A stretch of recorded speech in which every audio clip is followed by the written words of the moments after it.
오늘 복된 주일 하나님께서 우리에게 주시는 말씀은 갈라디아서 3장 10절로 14절까지의 말씀입니다. 갈라디아서 3장 10절로 14절 말씀.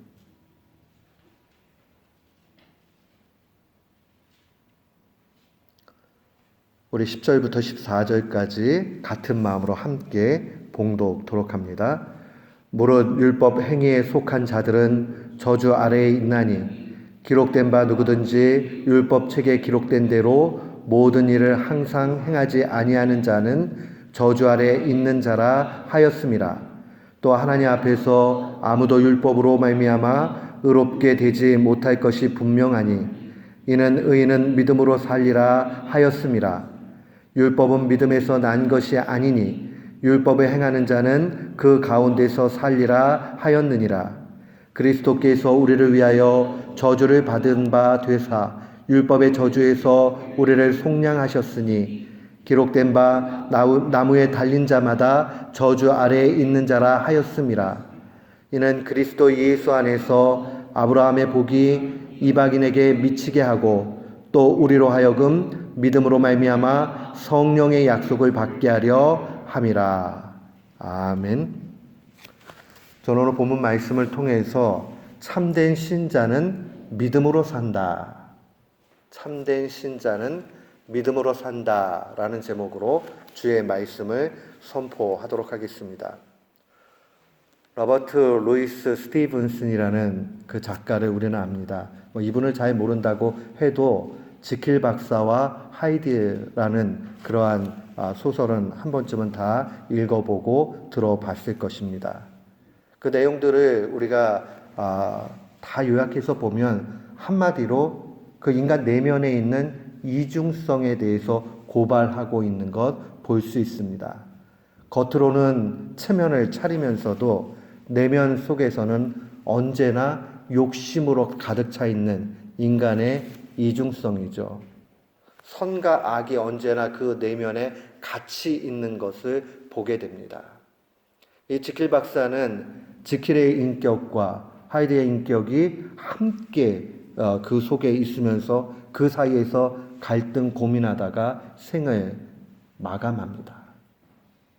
사람의 차이만 조금 있을 뿐 모든 사람은 동일합니다.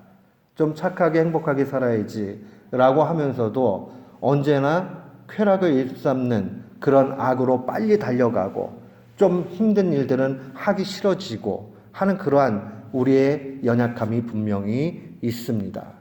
그리고 그 악에 빨리 달려가는 일 때문에 결국 인생은 슬픔과 아쉬움과 후회와 결국 불행으로 가득 찰 수밖에 없습니다. 사랑하는 성도 여러분, 이 지킬 박사 하이드의 이 이야기처럼 우리 속에 마음에 원하는 것은 다 누구나 있어요. 나 정말 행복하고 싶다. 열심히 살고 싶다. 보람 있게 살고 싶다. 죽을 때 후회함이 없으면 좋겠다. 그런데 막상 우리의 삶을 열어놓고 보면 그렇지 못한 것이죠. 착하게 살고 선하게 살고 보람 있게 살면 행복해, 다 좋아. 그 정도 이야기쯤은 잘 압니다. 그런데 인간이 놓치는 한 가지가 있습니다. 인간의 노력으로 이 선을 행할 수 없다는 사실을 모른다는 겁니다. 그래서 선을 행하다가도 낙심하게 되고 또 착하고 바르게 살려고 하다가도 이게 뭐야? 라고 하면서 회의감에 빠지기도 합니다. 그러다 보면 이제 더 이상 그렇게 살기 싫어 라고 하면서 자기 감정과 자기 편안함을 추구하면서 막 달려가게 되지요. 그게 행복이라고 생각을 하고요. 그러다 보면 어느 순간에 이 내면 속에 자기 욕심으로 가득 채우고 있는 욕심꾸러기의 그런 악의 모습을 발견하게 됩니다. 악은 인간을 불행하게 만듭니다. 그렇기 때문에 구약의 선지자들이나 세례 요한이나 예수님 모두가 한 가지로 이렇게 메시지 전했습니다. 회개하라고요. 회개하라. 회개하라. 우리는 오늘날 이 회개하라는 이 메시지를 듣기 굉장히 싫어합니다. 심지어는 사회학자들은 이렇게 얘기합니다. 인간의 약한 모습, 부족한 것들을 자꾸 종교라는 이름으로 막 치고 얘기해서 오히려 자존감을 떨어뜨리고 더 비참한 인간으로 만들어버린다. 이론적으로 보면 그럴싸하게 보여요. 왜 그렇죠? 지나치게 훈육을 받게 되면 인격이 망가지는 것 우리 주위에서 쉽게 봐요. 그러니까 기독교 신앙 가운데서 자꾸 회개하라는 말을 듣게 되면 인간이 그렇게 된다라고 봅니다. 천만의 말씀이요. 사랑을 가지고 복음의 능력을 의지해서 훈계하는 것은 그 인생을 바른 길로 이끌어가고 결국 그 내면에 있는 인격과 영혼을 살려냅니다. 여러분, 사랑을 가지고 온전한 사랑 가운데 훈육을 하면 잠깐의 갈등은 있을 수 있어요. 그러나 나중에 지나고 보면 그 사랑의 열매를 통해서 야, 정말 잘 배웠구나 라고 그 사람이 스스로 알게 됩니다. 자녀도 마찬가지죠. 오냐 하면 어떻게 돼요? 버릇없이 돼버려요. 그러나 사랑을 가지고 훈계하게 되면, 하나님의 말씀을 가지고 바로 가르치게 되면 그 인생은 바른 길로 가게 돼 있습니다. 그래서 세례 요한이, 구약의 선지자들이 예수님까지도 회개하라 라고 명령하신 것은 우리를 행복의 길로 이끄는 첫 번째 초청이다 하는 것을 놓치지 말아야 됩니다. 여러분, 그래서 복음이 있느냐 없느냐 하는 그 내용 가운데 처음 시작은 무엇이냐? 회개라는 메시지가 늘 있어야 됩니다. 회개라는 게 무엇입니까? 회개라는 것은 가던 길을 멈추고 돌아선다, 이런 의미를 가지고 있습니다. 가던 길 멈추고 돌이키는 것, 그게 회개입니다. 더 적극적으로 이야기하면 악의 길로, 내 욕심의 길로 쾌락 추구하는 그러한 노력으로 가던 것을 스탑하고 이제 하나님께로 돌이키는 것, 그게 바로 회개입니다. 그래서 세례 요한이, 또 예수님이 이렇게 선포하셨죠. 회개하라, 천국이 가까이 왔다. 회개하라, 천국이 가까이 왔다. 그 천국은 장차 우리가 들어갈 영원한 나라죠. 그런데 이 땅 가운데서는 어떤 의미가 있느냐? 이 땅 가운데서는 그 천국을 바라보는 성도는 하나님이 그 삶 가운데 개입하십니다. 그래서 내 마음이 천국이 됐어요 하는 이런 표현은 뭐냐면, 내가 마음이 평온해졌어요, 좋아졌어요, 이 차원을 넘어선 거예요. 어떻게 해요? 하나님이 내 인생을 간섭하세요. 하나님이 나와 함께 하세요. 하나님이 내게 말씀하세요. 그런 의미를 가지고 있습니다. 하나님이 내 인생을 간섭하시면 그 인생은 다 끝난 겁니다. 어떻게 해요? 해피엔드. 모든 것이 다 좋은 걸로 되게 돼 있어요. 그래서 회개하라, 천국이 가까워졌다 하는 이 말씀은 바로 이 메시지예요. 하나님께로 돌아가서 하나님의 통치를 받으라. 하나님께 돌아가서 네 인생에 하나님이 주인 되게 하라. 하나님이 시키는 대로 하라 하는 게 바로 그 메시지입니다. 사랑하는 성도 여러분, 오늘 이 메시지 가운데 우리는 믿음의 응답이 필요합니다. 하나님 없는 인생같이 비참한 인생 없습니다. 이 복음의 메시지를 바울 사도 역시 그대로 오늘 본문 말씀 가운데 집어넣고 있습니다. 바울 사도는요, 언제나 예수님의 가르침을 실제적으로 우리가 어떻게 살아야 되는지를 구체적으로 알려줍니다. 오늘 이 본문 말씀은요, 현대 신앙인들이 어떻게 구체적으로 살아가야 되느냐 하는 것을 그대로 알려줍니다.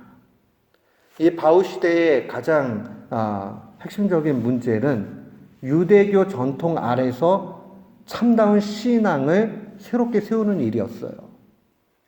이 바울도 유대인이었거든요.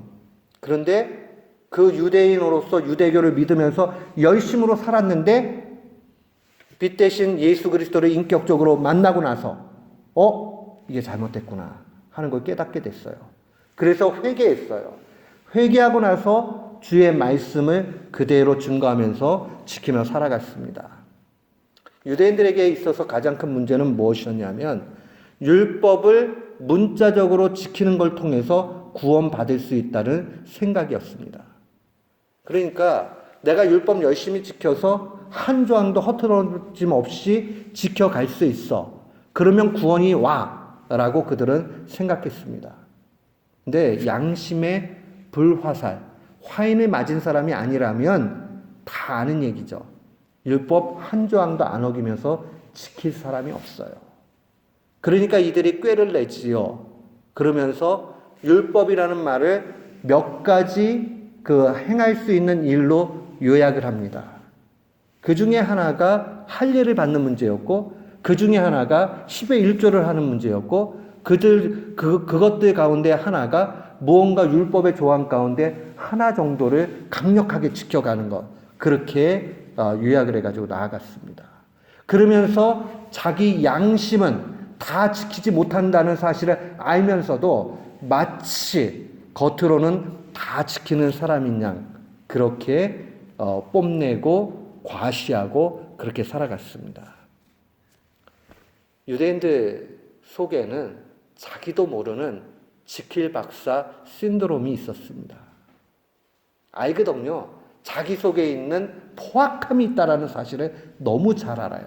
그러나 철저하게 숨기죠.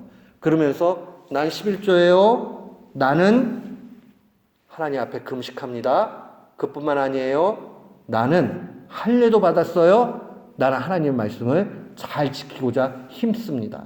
그러니까 의로운 사람입니다. 라고 그렇게 이야기하죠. 성경에 보면 예수님의 말씀 가운데 바리새인의 기도와 세리의 기도를 비교한 장면이 나옵니다. 누가복음 18장에 보면 바리새인의 기도에 대해서 주님이 이렇게 말씀하십니다.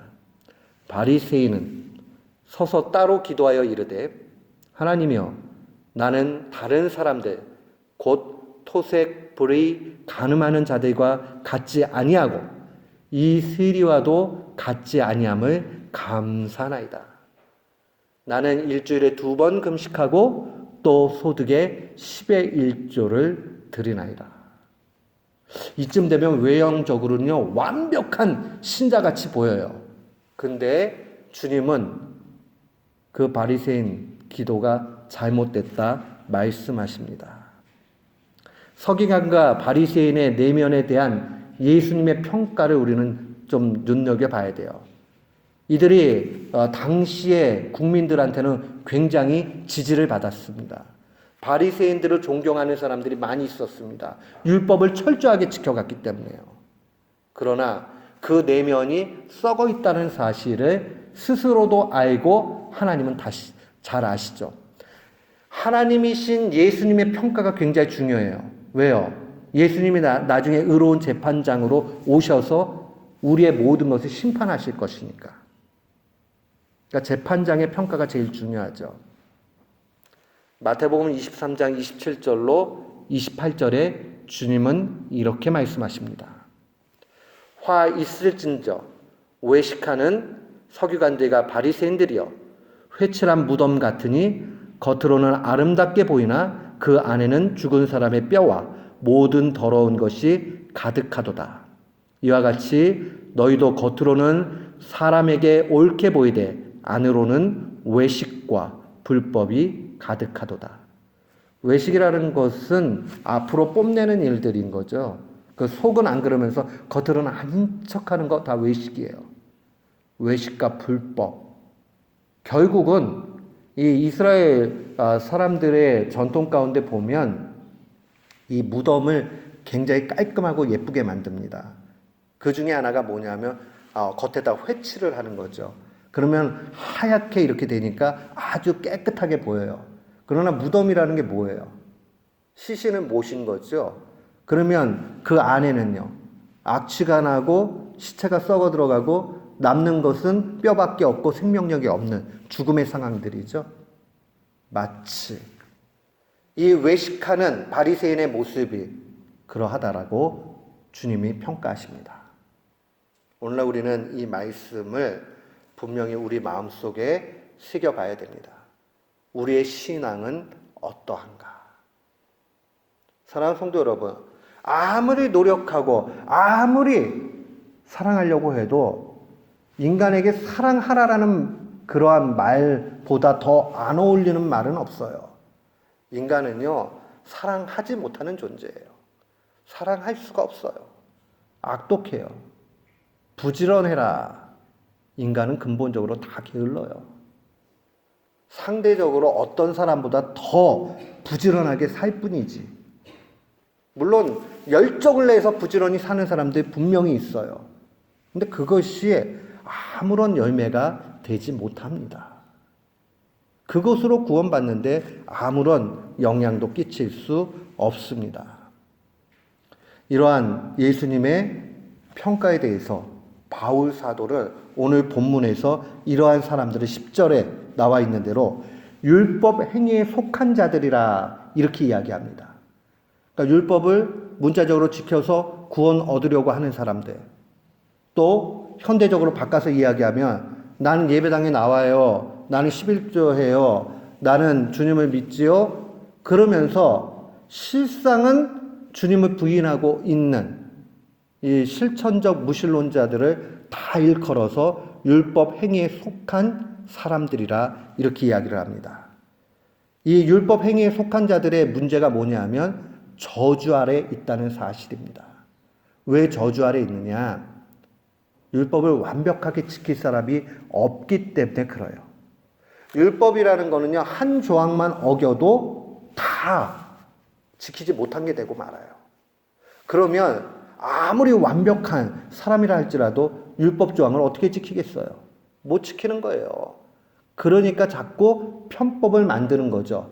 할례 받으면 돼, 11조 하면 돼, 뭐 하면 돼, 뭐 하면 돼 해놓고 나는 그 몇 가지를 안 어겼다 하면서 자기 의로움으로 가는 거죠. 그러다 보면 나타나는 게 뭐냐면 다른 사람들을 판단하기 시작을 합니다.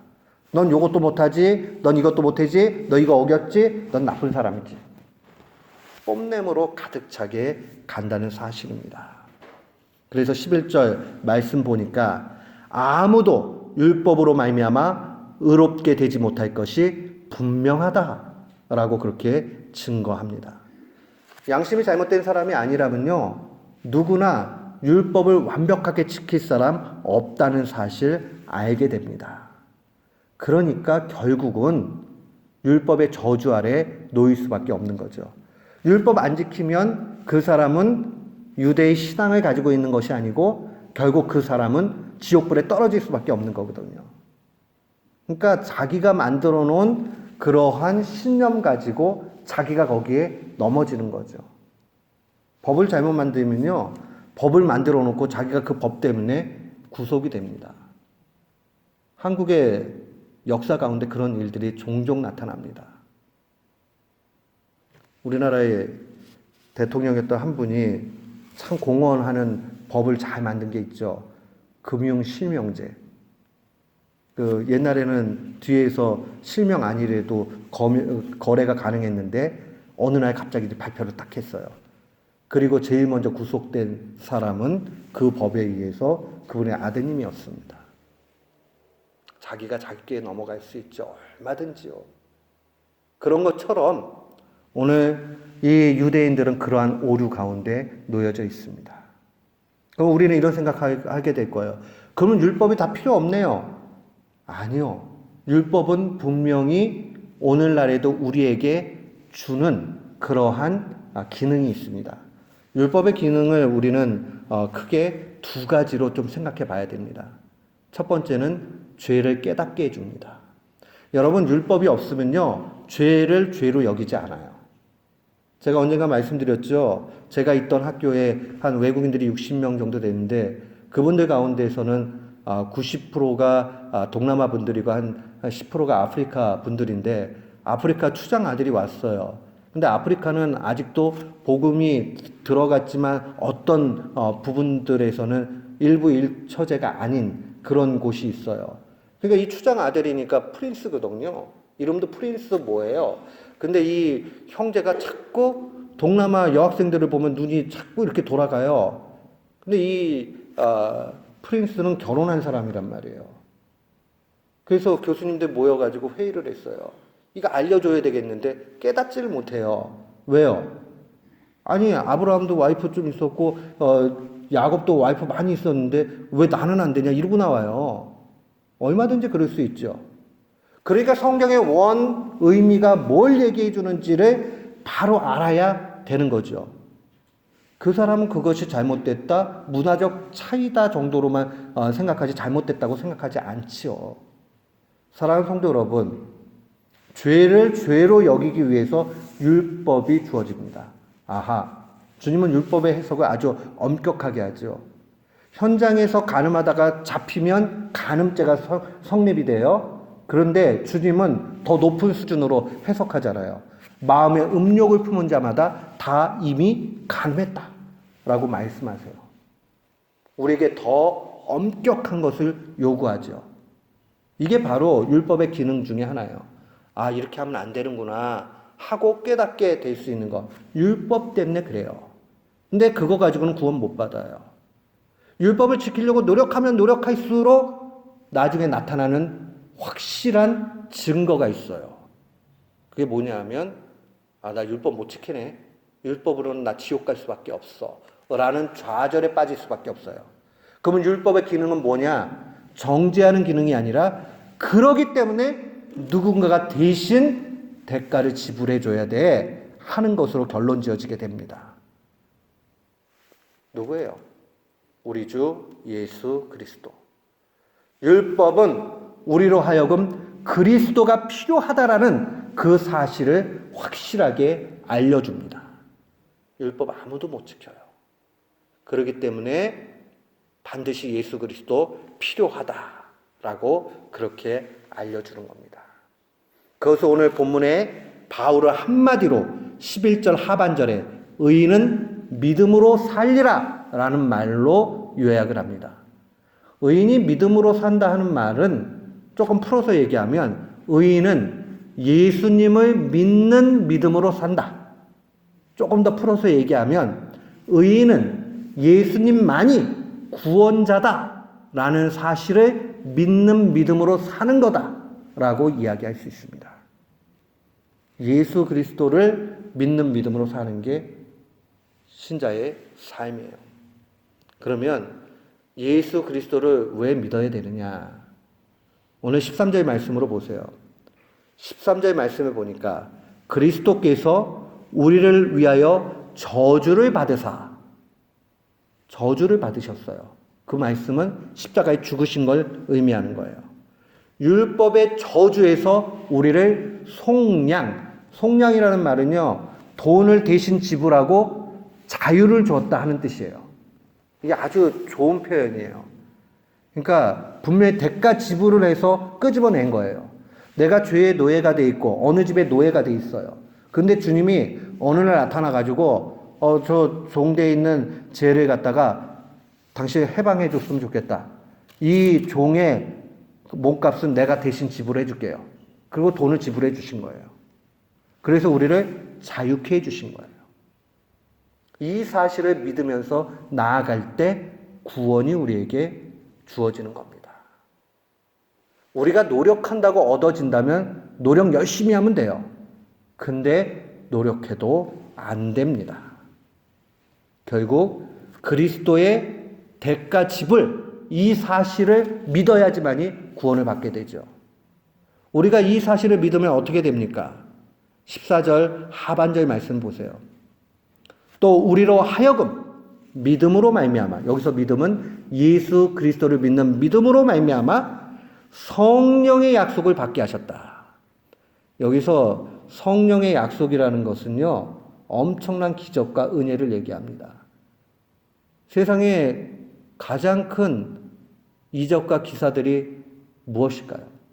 여러 가지가 있을 수 있어요. 누군가가 병에 걸렸는데 닥터가 딱 보니까 그거 못 살아요. 얼마 못 살아요. 그거 뭐 3주 살면 많이 살까? 그거 한 달도 못 살아요. 이렇게 얘기했는데 기적적으로 낫다. 그거 보면서 사람들이 박수 막 치고 환호성을 지릅니다. 아, 이거 의학이 안 되는 걸 갖다가 어쨌든 이게 됐네? 라고 그렇게 믿고 나아갑니다. 어떤 사람이 아주 못된 사람이에요. 근데 이 사람이 하루아침에 바뀌었어요. 그래가지고 새로운 사람이 됐어요. 그때도 우리는 바라보면서 와, 이게 지금 기적이 일어났어. 이렇게 얘기해요. 근데 그거보다 더 큰 기적이 뭔지 아세요? 우리는 부자가 되려고 하고 뭐가 비참한 상황에서 좀 나음을 입으려고 하고 그 기적이라고 생각하지만은 진짜 기적은 죄인이 의인되는 겁니다. 우리가 예수님을 믿을 때 그때 비로소 우리는 죄인의 신분에서 의인이 되는 거예요. 그런데 이 능력이 가장 큰 기적으로 나타난다는 겁니다. 새로운 존재가 되는 거죠. 우리는 이 사실을 분명히 알아야 됩니다. 우리가 예수님이 나를 위해서 대신 대가를 지불해 주셨다 하는 것을 확실하게 믿는다면 그분은 새로운 존재가 된 겁니다. 그럼 우리는 또 너무 쉽게 이렇게 오면요, 의심을 한 번쯤 해봐요. 그게 자꾸, 아니, 그러면은 예수님 나를 위해서 죽으셨다. 나 의인 됐다. 요것만 믿으면 돼요? 그리고 막 살면 되겠네? 그런 생각이 들 수 있어요. 아니요. 막 살면 되는 것이 아니라 그 은혜를 깨닫게 되면 막 살고 싶어도 막 못 살아요. 왜요? 새로운 존재가 됐기 때문에. 새로운 존재가 되고 나면 우리는 어떻게 살아야 됩니까? 그것은 바로 우리의 삶의 모습이 그대로 바뀌어야 됩니다. 이것을 신학자들은 종종 행위의 의의다 이런 말을 사용을 해요. 행위의 의의라는 말은 다른 것 아니에요. 우리의 삶의 변화를 통해서 거룩함으로 추구해 나가는 걸 통해서 그것을 하나님이 의로 여겨주신다는 거죠. 근데 이거는 구원과는 무관해요. 우리가 그렇게 한다고 해가지고 구원이 보장되는 것 아니에요. 그러나 그것은 행복과는 관련이 됩니다. 여러분, 예수 그리스도의 십자가의 죽으심 외에 다른 것을 덧붙일 어떠한 것도 없어요. 구원과 관련된 것은. 그러나 구원을 받은 사람은 새로운 신자가 된 것이고 새로운 신자가 된 사람은 행복하게 살아야 돼요. 그래서 행위의 의를 이루기 위해서 힘써 가야 돼요. 그러면 행위의 의를 이루기 위해서 힘쓰는 사람들은 두 가지 길을 꼭 기억을 해야 됩니다. 여러분, 제가 오늘 주의 말씀을 선포하면서 이 두 가지를 좀 마음에 간직했으면 좋겠어요. 예수님을 믿는 믿음이 가장 기초가 돼야 되고 그렇게 믿는 사람은 참된 믿음 가운데 살아가는데 첫 번째는 무엇이냐면 죄와 싸우며 살아갑니다. 우리가 죄와 싸우기 때문에 구원을 얻는 게 아니라 구원을 받았기 때문에 죄와 싸워야 됩니다. 새로운 존재가 됐으면 새로운 존재에 맞춰서 그렇게 살아가야 되잖아요. 그죠? 근데 오늘날에는 이걸 포기하라고 자꾸 가르쳐요. 믿음으로 말미암아 구원받는다. 그러고 나니까 그 다음에는 우리의 행위는 아무 상관이 없어요 하니까 교인들이 상관이 없나 보다 그러고 막 살아요. 그러니까 죄 짓고 나쁜 길 가고 사랑하지 않고 막 그러고 살아가요. 그러면 제일 큰 손해를 보는 게 누구냐? 자기 자신이에요. 그렇게 되면요, 불행해져요. 왜 예수님이 용서라고 하셨는지 아세요? 용서 못하면 용서 못하는 그 사람이 가장 불행해집니다. 그러니까 용서하라고 그러는 거예요. 근데 용서가 내 힘으로 안 되거든요. 그러니까 주님을 더 의지하는 거예요. 용서하고자 힘써 나아가면 하나님하고 더 가까워져요. 안 되는 자기 자신을 발견하기 때문에 하나님 제발 도와달라고. 근데 그러다 보면 어느 순간에 용서하고 있는 내 모습을 발견해요. 아, 다 하나님이 하셨구나. 하나님 앞에 영광 돌려요. 그러면 그 사람은 믿음이 더 좋아져요. 그리고 나중에 보니까 저 사람은 사랑이 많은 사람이야. 용서가 많은 사람이야. 그러다 보니까 그 사람은 행복해져 있어요. 여러분, 이 진리를 분명히 알아야 돼요. 죄와 싸운다는 것은 고행하고 노력한다라는 뜻이 아니에요.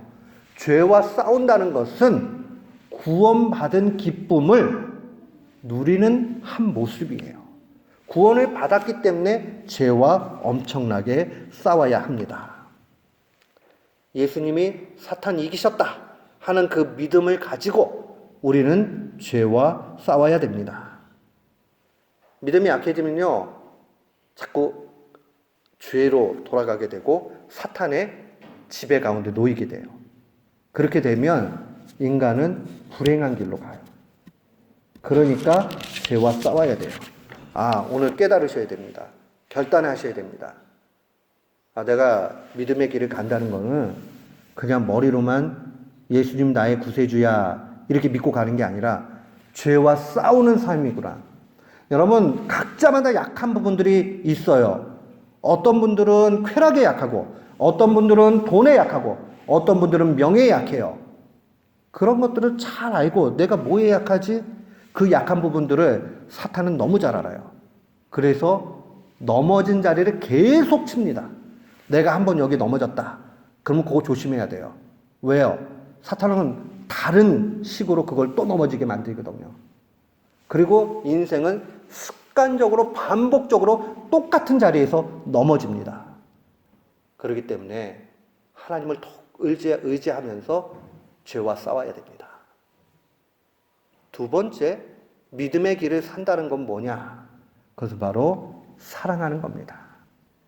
하나님을 사랑하고 이웃을 사랑하는 거예요.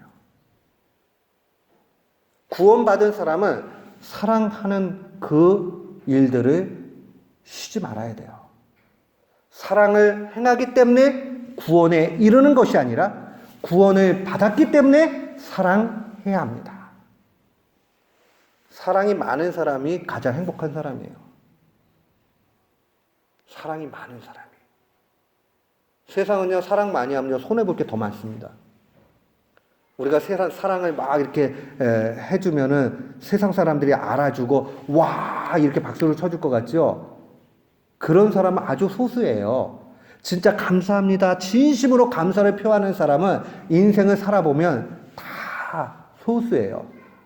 심지어는 자녀를 양육해도요, 사랑으로 양육을 해도요, 모든 자녀들이 다 부모님께 감사하는 것 아니에요. 그러니까 세상 눈으로 보면 사랑해봤자 별것 없네 하는 회의감에 빠질 수 있어요. 그러나 주님의 말씀은 사랑하라고 말씀하세요. 왜요? 사랑에 행복이 있기 때문에 그래요. 구원받은 사람이란 당연히 사랑해야 되는 겁니다. 로마서 13장 10절은 증거합니다. 사랑은 이웃에게 악을 행하지 아니하나니 그러므로 사랑은 율법의 완성이다. 정말 율법을 다 지킨다 하는 것은 살아가는 걸로 나타나는 겁니다. 사랑하는 성도 여러분, 우리는 믿음의 길을 달려갑니다. 믿음 가운데 행복하기를 원합니다. 그러면 오늘 세 가지만 꼭 기억하세요. 첫 번째는 예수 그리스도 믿는 믿음 없이 안 된다라는 것을 꼭 마음에 기억하세요. 두 번째는 죄와 싸워야 된다 하는 것을 놓치지 마세요. 세 번째는 사랑하면 율법의 완성이다 하는 것을 기억을 하십시오. 오늘 이 세 가지 마음에 간직하고 우리의 삶 가운데 영원한 기쁨이 언제나 있기를 주의 이름으로 축원합니다. 아멘.